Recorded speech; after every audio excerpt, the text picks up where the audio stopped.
When you open several images in Photoshop, the default setting is to open them in tabs.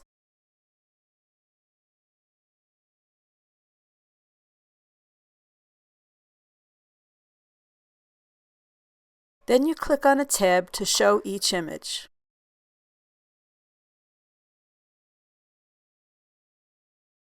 But what if you want to see all the images at once? Go into Preferences,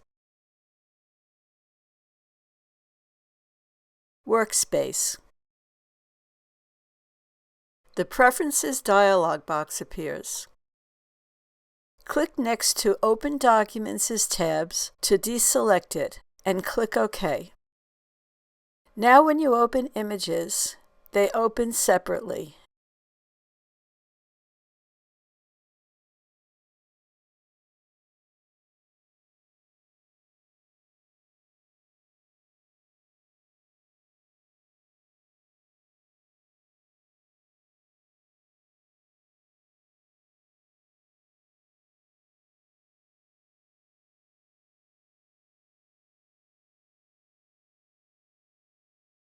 Do you prefer them in tabs? Go into Preferences, Workspace.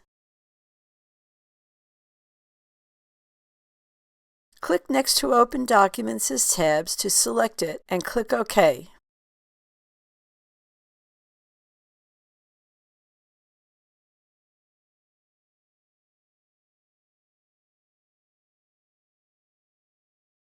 Now they open in tabs again. For more tips, tricks, and techniques for turning photos into paintings in Corel Painter and Adobe Photoshop, join us at the Artistry Academy of Painting for Photographers, where you'll find art lessons and step-by-step techniques for painting based on photos of people, landscapes, horses, pets, florals, wildlife, anything. Whether you're a professional photographer, a hobbyist, or someone who would like to sell your paintings based on photos, the Artistry Academy of Painting for Photographers classes, brushes, and feedback webinars will help you in your painting progress. Happy painting!